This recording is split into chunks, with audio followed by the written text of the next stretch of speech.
Bienvenue dans cet espace de réflexion, de contemplation et de reconnexion. Nous allons explorer ensemble l'expérience humaine à travers la spiritualité. Mon but est de vous partager mes connaissances, mes découvertes et mes intégrations afin d'ouvrir les horizons de votre conscience. C'est par la connaissance et la pratique qu'on déconstruit nos croyances et qu'on s'affranchit des conventions collectives dépassées. J'ai envie de questionner les structures traditionnelles du patriarcat et de revisiter la sagesse ancestrale oubliée afin d'amener une perspective nouvelle et adaptée à notre réalité d'aujourd'hui pour vivre de manière authentique et souveraine. Je m'appelle Émilie et bienvenue dans le podcast Mystique Rebelle.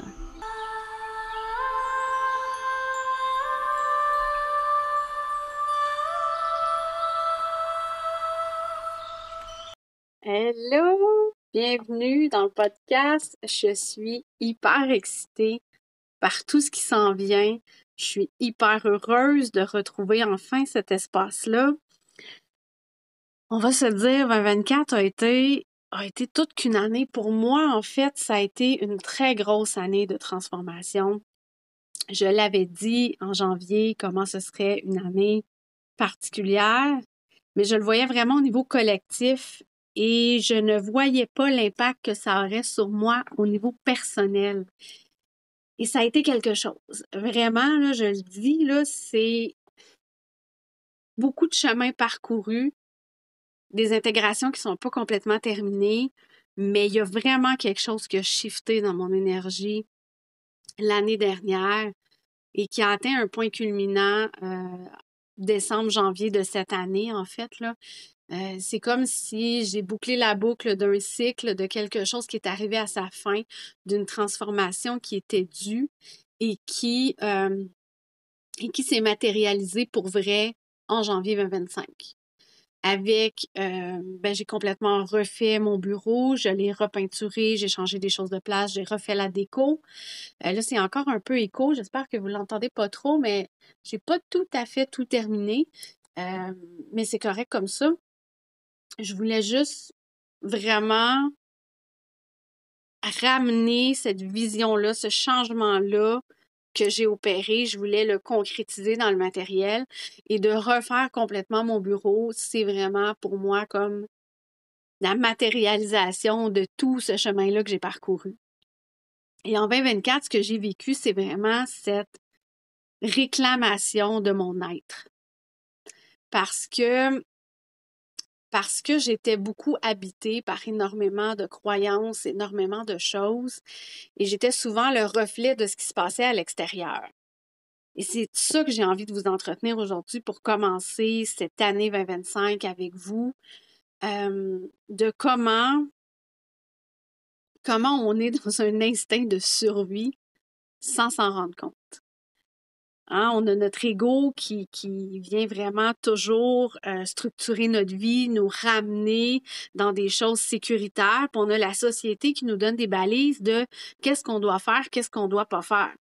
On grandit en s'adaptant à notre environnement. Si on est dans un environnement religieux ou un peu croyant, ou même quand j'étais jeune, même si on n'allait pas à l'église à toutes les semaines, ça reste que la religion avait sa place et que la femme avait un rôle défini au niveau de comment elle s'habille, de comment elle place ses cheveux, ce qu'elle dit, ce qu'elle fait. Oui, conditionné par la religion, mais par la société dans laquelle on grandit.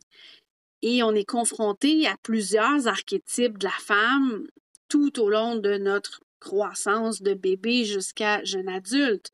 Hein, on a la putain, la mère, la jeune fille, la vieille, la sauvage. Donc, on grandit en présence de certains standards de beauté.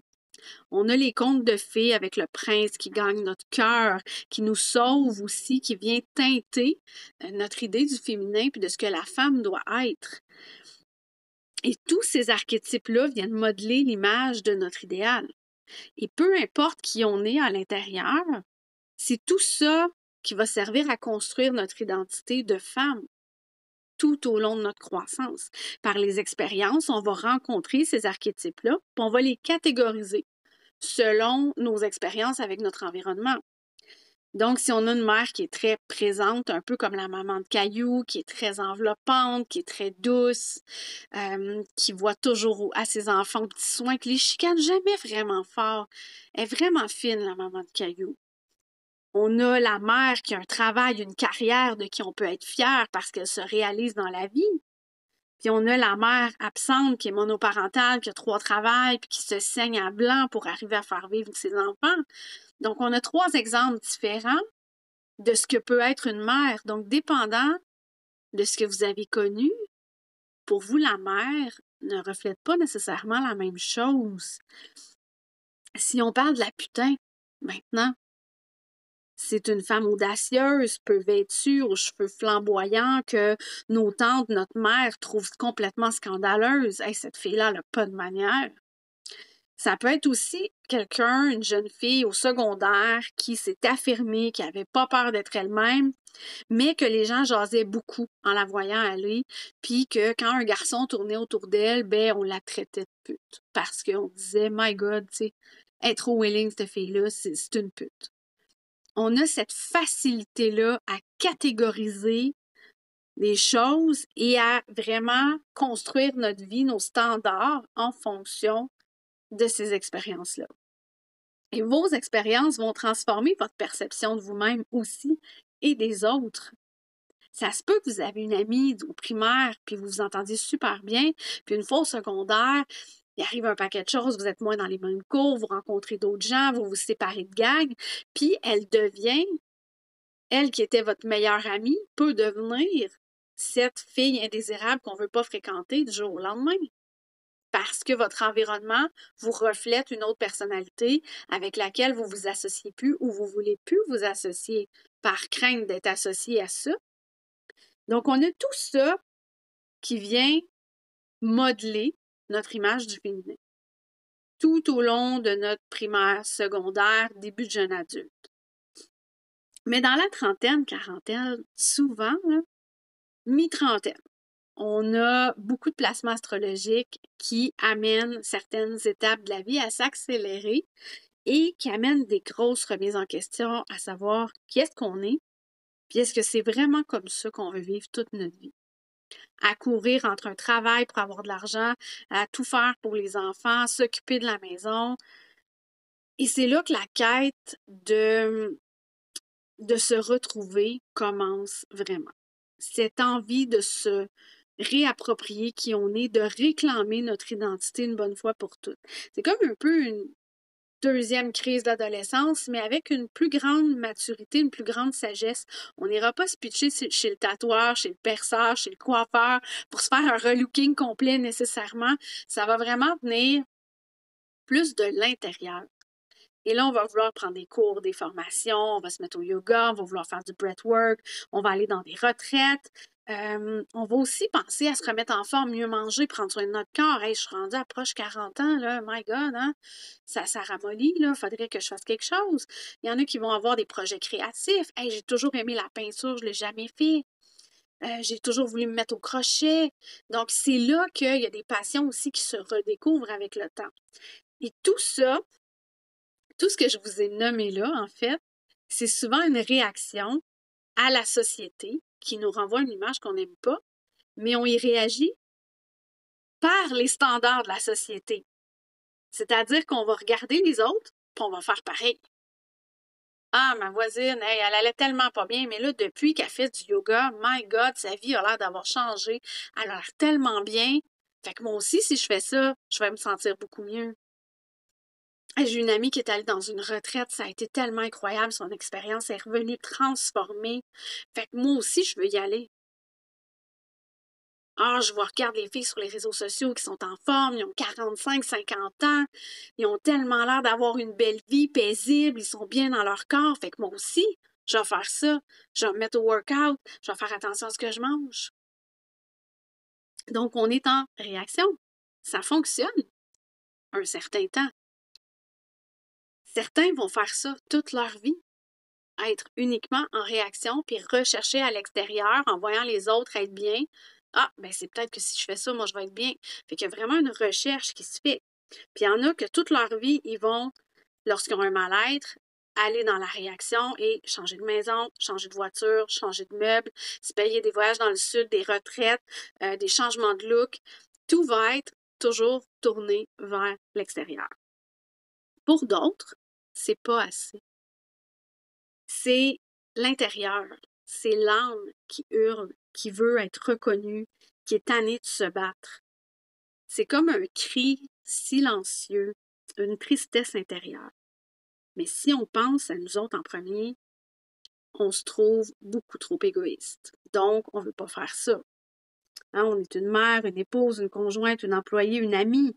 Tous ces chapeaux-là sont importants. C'est comme ça qu'on se définit. Mais on ne se sent pas rempli à l'intérieur. On se dit que ben là, les enfants sont pas tout à fait assez vieux, là, mais qui sont rendus au secondaire vont être plus autonomes, genre plus de temps, ça va aller mieux. On a une très grande pression comme femme de devoir tout faire, sinon personne ne le fait. That's me. Ça, c'est moi. C'est moi qui fais tout pour tout le monde, qui anticipe qui va avoir besoin de quoi. Hein, on fait des listes, on voit vraiment à tout. Et quand on a enfin du temps parce que la liste est finie, ben on va scroller sur notre téléphone, on va jouer à un petit jeu, on va écouter Netflix ou Prime parce que le cerveau et le corps sont brûlés. Il n'y a plus de jus. Et malgré toute la bonne volonté pour bouger, bien manger, prendre soin de nous, on continue d'avoir ce vide intérieur-là. Pourquoi? C'est ce que certains appellent le silent scream. C'est vraiment un cri silencieux intérieur. Et ça se définit en 3 choses. En fait, c'est un non intérieur qui vient d'une contraction du système. Deuxièmement, c'est non-verbal, primal. Les mots n'arrivent pas à décrire ce mal-être-là. Et troisièmement, notre système est habitué à être déçu. C'est une réponse, je vais vous donner vraiment la phrase un peu nerd, c'est une réponse psychosomatique de surcharge d'un système super performant qui reçoit peu. C'est une ou des habitudes ancrées de tout donner sans vraiment recevoir. Donc, on a beaucoup glorifié les femmes d'être donc des bonnes mères de famille, des bonnes épouses, celles qui prenaient soin de tout le monde, puis qui étaient vraiment l'archétype de la mère incarnée. On le comprend tous. Mais quand on est pris dans cette boîte-là, on ne sait plus par où commencer pour essayer de redevenir nous-mêmes et on finit par s'auto-saboter. Ce silent scream, c'est vraiment d'ouvrir les yeux le matin avec une to-do list en tête, puis de se mettre des objectifs et des délais pour chaque chose. Puis chaque jour, on se dit, ouais, demain, je prendrai le temps de me reposer. C'est aussi de scroller sur les réseaux sociaux en se comparant à toutes les femmes sexy, en se demandant si notre homme les préfère, ou encore en se comparant aux mères qui font tellement des bons repas, des belles choses, ou aux amis qui tripent ensemble dans un chalet tout le week-end. Ces pensées-là viennent pervertir et corrompre vos relations, votre travail, votre intimité. On cherche des trucs pour fixer, arranger ça en surface. Toujours. On suit des masterclass, on s'abonne à des courriels, 10 trucs pour un mariage réussi, 15 minutes chaque matin pour être épanoui. Et j'ai envie de vous dire, dans le fond, vous posez la question, s'il n'y avait rien à réparer, en fait. En fait, il n'y a rien de brisé. Rien. À la racine de tout ça, de tout ce tableau-là que je vous ai dressé, notre système nerveux, il est surchargé. Puis notre corps est tight, il est serré, il est contracté. On a le ventre rentré, les épaules raides, le cou droit. Tout ce qui se passe autour de nous ajoute une couche sur un système déjà trop chargé. Il faut apprendre à trouver la sécurité à l'intérieur de nous-mêmes. Et ça a été une grosse leçon pour moi l'année passée. Quand on est en sécurité et souveraine, on peut faire face à tellement de choses, mais aussi recevoir beaucoup plus. Hein, parce que dans le fond, comme femme, on donne tellement. Mais quand quelqu'un nous offre quelque chose, qu'est-ce qu'on fait? Ah non, mais c'est correct. J'ai pas besoin d'aide. Ah non, je vais m'arranger. Ah, mais t'avais pas besoin de me faire une lasagne, là, j'étais correct. On n'est pas capable de le prendre et de dire merci. Pourquoi? Parce qu'il faut être une bonne femme forte, Hein, on est hot, les femmes, on peut supporter le monde sur nos épaules. Donc, il faut apprendre à basculer cette image de la mère, de la femme. Parce que parfois, on a l'impression de tout le temps tourner en rond continuellement puis de ne pas voir le bout de ce qu'on doit faire. Tu sais, la maudite vaisselle, là, on dirait que c'est un cycle infini. On vient de la faire, hop, c'est immanquable, il va en avoir de la salle sur le comptoir en dedans d'une heure ou deux, c'est fini. On est obligé de recommencer. C'est une espèce de cercle qui ne finit plus. Et si on le fait pas, si on prend pas les choses en main, ça va continuer de traîner puis de s'accumuler. Puis moi, j'ai envie de vous dire, si on revenait à notre essence, si on ramenait un équilibre intérieur du féminin et du masculin, parce que l'archétype de la mère, c'est féminin en fait. Mais on oublie qu'on porte les deux énergies à l'intérieur de nous. L'énergie masculine, c'est l'action, c'est la direction, c'est la stratégie, c'est l'initiation, c'est la résolution de problèmes. Donc, c'est vraiment un focus de notre attention sur le matériel pour prendre soin de soi dans le concret, dans la vie de tous les jours. L'éveil du masculin ramène la sécurité, puis ça laisse l'espace au féminin pour créer et manifester. Souvent, dans un couple, on dit « Ah, il y a l'homme, il y a la femme faut qu'elle fasse ça, l'homme, il faut qu'il fasse ça. » Mais à l'intérieur de toi, tu as les deux énergies. Est-ce que tu leur laisses l'espace aux deux? J'ai été beaucoup dans mon masculin pendant énormément d'années où je faisais tellement tout. Mon féminin n'avait pas de place. Dans les dernières années, j'ai laissé beaucoup d'espace au féminin. Mon masculin ne savait plus comment opérer à travers ça. L'année passée, j'ai appris à ramener un équilibre dans les deux. Parce que j'ai besoin des deux énergies pour être capable de fonctionner. On entend souvent, tu dois t'aimer, tu dois apprendre à t'aimer toi-même, tu dois être là pour toi en premier. Tout ça, c'est vrai, là. Mais comment? Comment on applique ça? En fait, c'est là que le masculin entre en jeu. On doit devenir le père, le mari, le gardien. Il n'y a rien qui peut arriver si on est toujours dans le chaos. Le chaos, c'est le féminin. C'est le chaos créatif, c'est le vide. Mais le vide, le chaos tout seul, on ne peut rien faire avec ça. On a besoin d'un soutien, d'une colonne droite, d'une direction. Notre système nerveux, c'est le système racinaire de notre organisme. Hein? Il est dans notre peau, il contrôle nos hormones, notre digestion, même le plaisir sexuel. Donc, il vient vraiment soutenir l'organisme.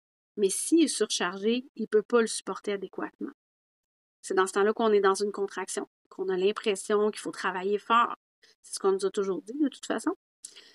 Pour avoir une carrière, une famille, pour être belle, hein, on regarde toujours à l'extérieur, on demande à d'autres de décider pour notre santé, notre apparence, notre emploi, parce qu'on a peur d'être simplement nous-mêmes, puis de dire nos propres choix. On a peur d'être connecté à notre intuition parce que, moi, si j'ai envie de faire ça, puis que mes amis, ils sont toutes pas là-dedans, je vais me retrouver toute seule.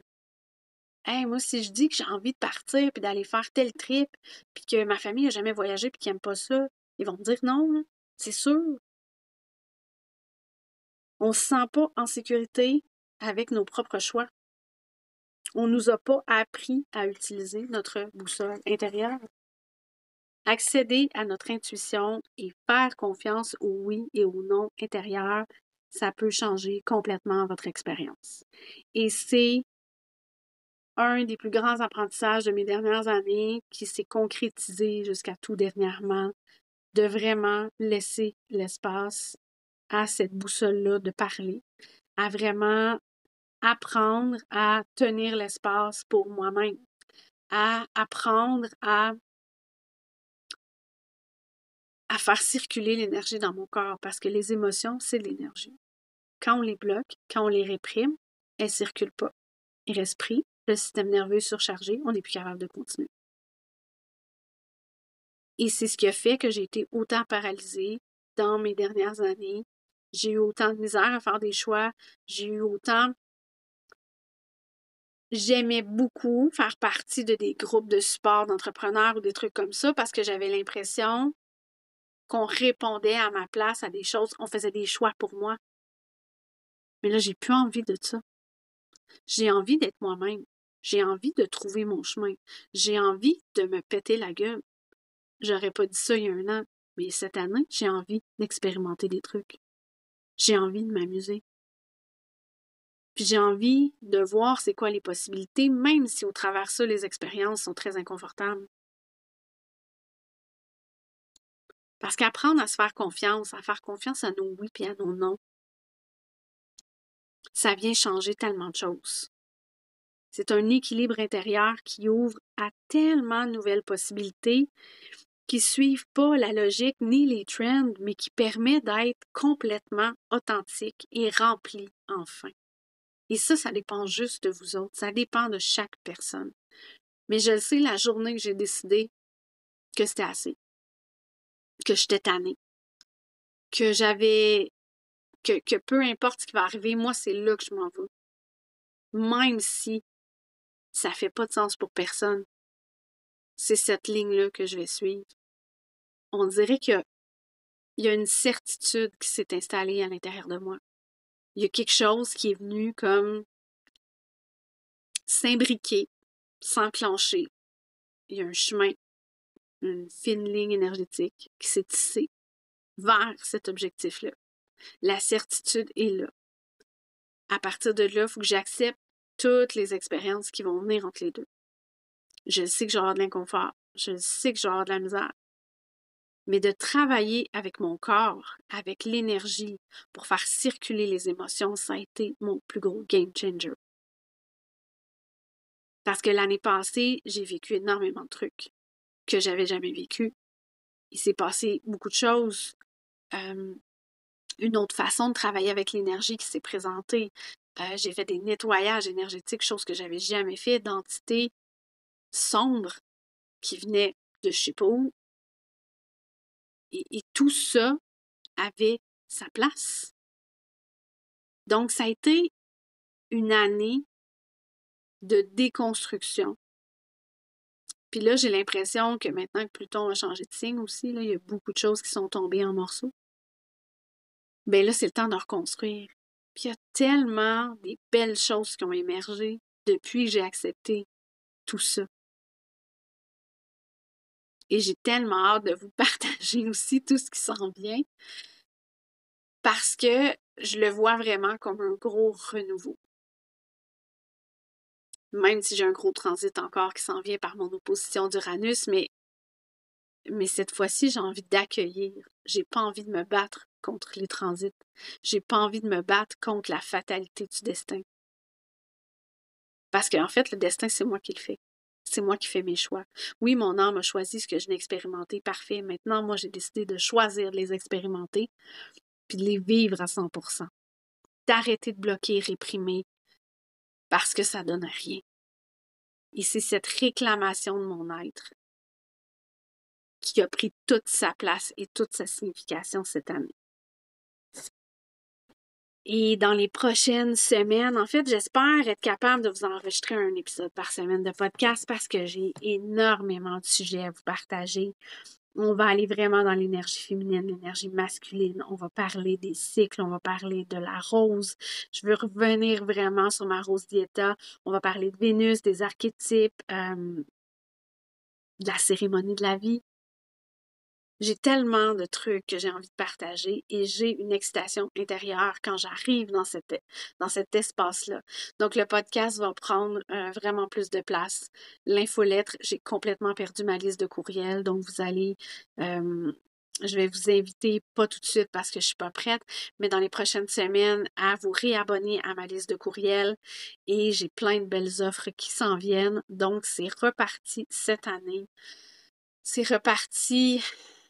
Ouais, je suis juste excitée, juste super contente. J'ai juste envie d'échanger avec vous encore plus là-dessus. On se retrouve la semaine prochaine. J'ai vraiment hâte de commencer cette nouvelle année avec vous.